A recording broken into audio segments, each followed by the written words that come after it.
Oke, baik. Assalamualaikum warahmatullahi wabarakatuh. Izin memperkenalkan diri, nama saya Rian Rahmadan dengan NPM 24782093. Oke, pada kesempatan kali ini saya akan membuat video hands-on yang akan menjelaskan langkah demi langkah exploratory data analysis atau EDA. Oke, bisa kita lihat terlebih dahulu.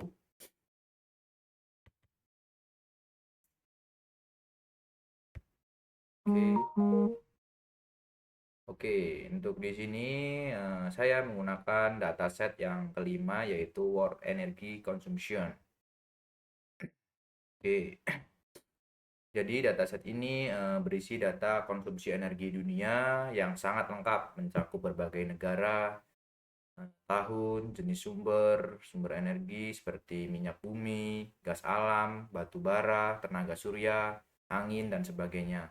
Nah, selain itu, dataset ini juga mencakup indikator ekonomi seperti GDP, populasi, dan konsumsi energi per kapita. Oke, tujuan utama dari analisis ini adalah yang pertama itu untuk memahami isi dan struktur data, yang kedua untuk menangani data yang hilang atau missing value dan nilai ekstrim atau outlier. Oke, yang ketiga melihat statistik deskriptif untuk mengenal karakteristik variabel, dan keempat ada untuk menemukan hubungan antar variabel dengan korelasi. Yang kelima dan yang terakhir memvisualisasikan hubungan multivariate agar kita bisa memahami pola global konsumsi energi. Oke, di sini saya akan jelaskan setiap tahapnya kode demi kode termasuk penjelasan outputnya yang muncul di layar. Oke, langsung saja kita mulai tahap yang pertama. Di sini ada tahap persiapan dan pemahaman data. Oke, di sini saya akan menjelaskan kodenya sedikit untuk impor library utama untuk analisis data. Di sini ada impor pandas, yaitu digunakan untuk mengelola data berbentuk tabel, dan di sini juga ada impor numpy, yaitu digunakan untuk operasi numerik. Dan juga di sini ada library matplotlib, yaitu pyplot plt, yaitu digunakan untuk membuat grafik ya. Sama saja seperti Seaboard ini ya, digunakan untuk membuat grafik. Oke, di sini juga ada df sama dengan pd.readcsv. Ya, di sini untuk membaca dataset, yaitu di sini saya menggunakan dataset World Energy Consumption. Oke. Oke, selanjutnya untuk baris yang ke-10 yaitu untuk menampilkan informasi dasar ukuran dataset. Hasilnya menunjukkan jumlah baris dan kolom, yaitu ini ya.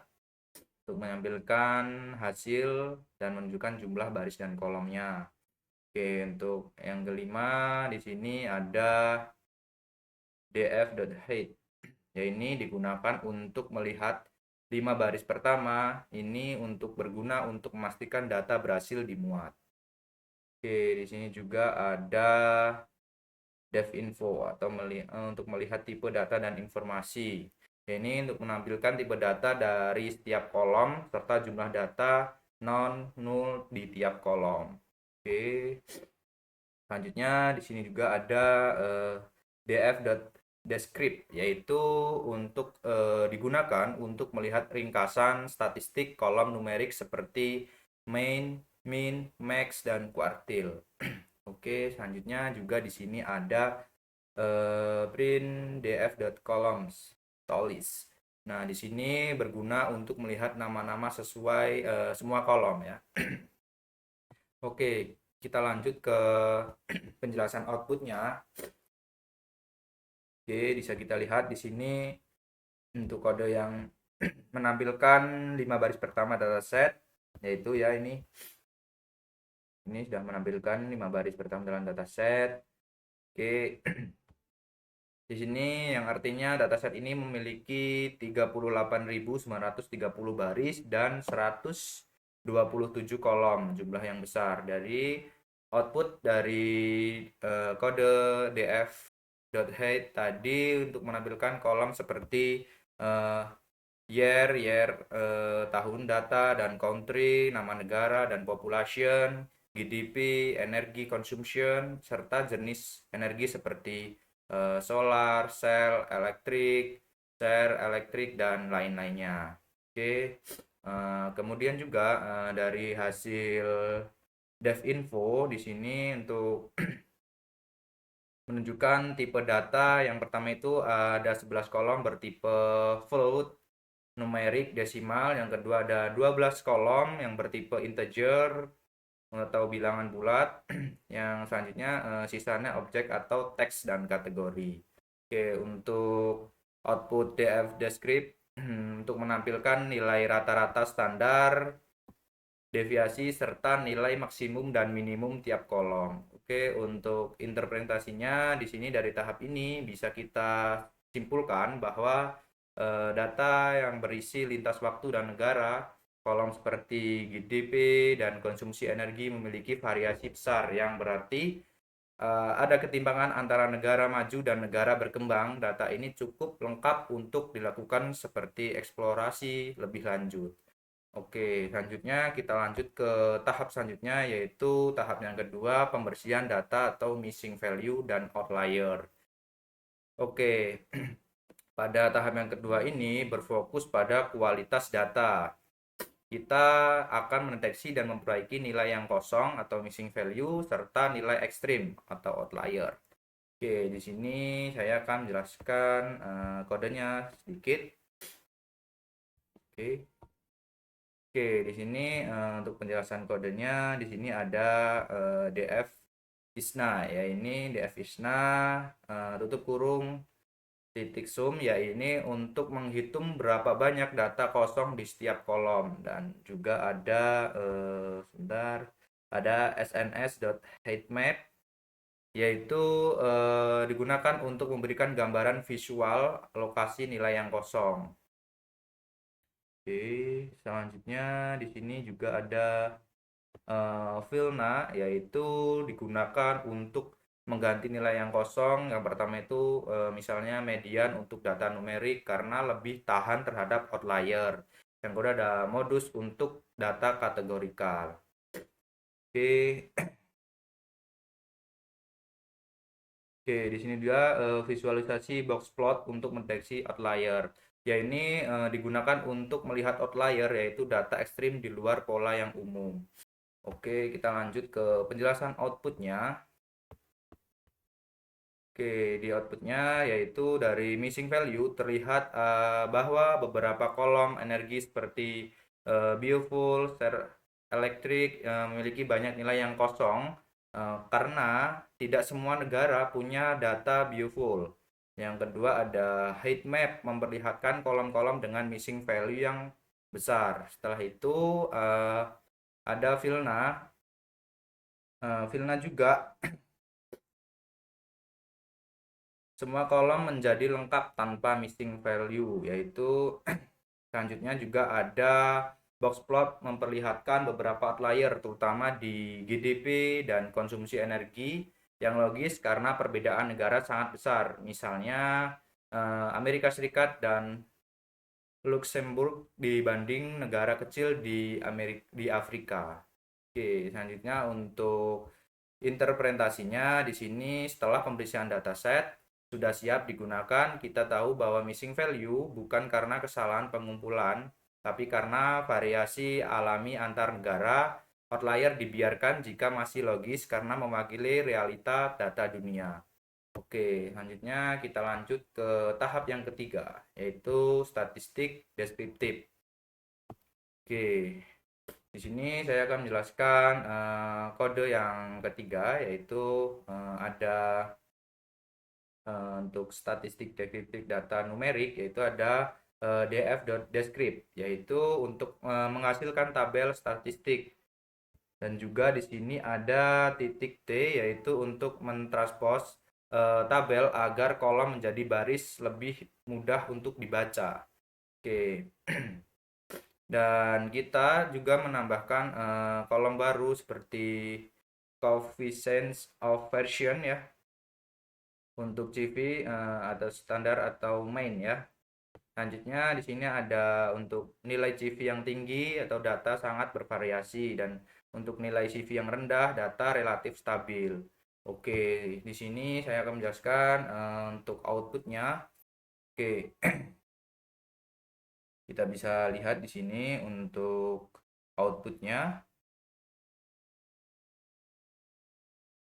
Oke, untuk kolom population dan GDP memiliki CV tinggi, data sangat beragam antar negara, dan ada juga untuk eh, energi per kapita menunjukkan sebaran tinggi, menandakan ketimpangan energi global. Oke. Untuk interpretasinya yaitu statistik deskriptif memberikan gambaran awal bahwa dunia memiliki perbedaan konsumsi energi yang signifikan antar wilayah. Negara kaya memiliki konsumsi tinggi per kapita, sementara negara berkembang masih rendah. Oke, selanjutnya kita lanjut ke tahap yang keempat. Oke, tahap ini penting untuk menemukan korelasi antar variabel dan pola yang saling terhubung. Oke, di sini saya akan menjelaskan sedikit tentang kodenya ya, yaitu di sini ada DF-CHOR, yaitu untuk menghitung korelasi linear atau semua kolom numerik. Nah, korelasi bernilai misal +1 berarti hubungan positif sempurna, 0 berarti tidak berkorelasi. Apabila -1 berarti negatif sempurna. Oke, untuk heat map yaitu untuk membantu melihat hubungan kuat dengan warna terang atau gelap. Oke, ini untuk kodenya dan kita coba lihat untuk outputnya. Oke, di sini bisa kita lihat outputnya, terlihat korelasi tinggi antar GDP dan energi consumption per kapita, yaitu berarti positif, dan untuk solar elektrik dan wind elektrik positif tinggi. Nah, untuk korelasi rendah antara population dan energi per kapita, karena populasi besar tidak selalu berarti konsumsi tinggi per orangnya. Oke, untuk interpretasi bisa kita simpulkan dari korelasi ini terlihat bahwa eh, ekonomi dan konsumsi energi saling terkait. Negara dengan GDP tinggi umumnya juga memiliki konsumsi energi besar, terutama dari sumber terbarukan seperti angin dan matahari. Oke, kita lanjut ke tahap selanjutnya, yaitu tahap yang kelima, yaitu tahap yang terakhir ya. Oke, kita tampilkan dahulu untuk outputnya di sini. Kita lihat. Oke, untuk tahap yang kelima di sini tahap terakhir adalah menampilkan hubungan antara banyak variabel sekaligus untuk melihat pola yang besar. Oke, untuk penjelasannya di sini untuk heat map besar menunjukkan seluruh hubungan antara kolom numerik, dan ada per plot yaitu untuk menampilkan grafik sebaran antar pasangan variabel dan distribusi diagonal untuk tiap variabel. Oke, di sini juga untuk outputnya kita jelaskan sedikit untuk heat map ya. Heat map memperlihatkan kelompok variabel energi yang bergerak searah, menandakan transisi energi bersih sedang terjadi secara global. Oke, untuk per plot ya. Untuk per plot di sini menunjukkan pola linier antar GDP dan energi per kapita positif, serta antar sumber energi terbarukan seperti solar dan wind yang cenderung naik bersama. Oke. Oke, untuk interpretasinya yaitu visualisasi ini menunjukkan pola besar dunia, pertumbuhan ekonomi global disertai peningkatan energi bersih. Negara-negara dengan GDP tinggi cenderung lebih cepat beralih ke energi ramah lingkungan. Oke, untuk kesimpulan akhirnya, yang pertama, dataset berisi data energi dunia berbagai negara di tahun ke tahun. Yang kedua, yaitu setelah pemberisian data sudah lengkap dan siap dianalisis. Yang ketiga, untuk statistik deskriptif menunjukkan variasi besar antar negara. Keempat, korelasi memperlihatkan hubungan kuat antar ekonomi dan konsumsi energi. Yang kelima, untuk visualisasi multivariate menginformasi bahwa dunia sedang bertransisi menuju energi bersih. Oke. Melalui proses EDA ini kita memahami bahwa eksplorasi data bukan sekedar melihat angka, tetapi menemukan cerita di balik data. Jadi data di energi dunia menunjukkan bagaimana ekonomi dan keberlanjutan saling terkait. Analisis seperti ini dapat membantu pembuatan kebijakan dalam merancang strategi energi masa depan. Oke, mungkin itu saja yang dapat saya sampaikan dari pembuatan video praktikum analisis data. Apabila ada kesalahan, saya mohon maaf. Saya akhiri. Assalamualaikum warahmatullahi wabarakatuh.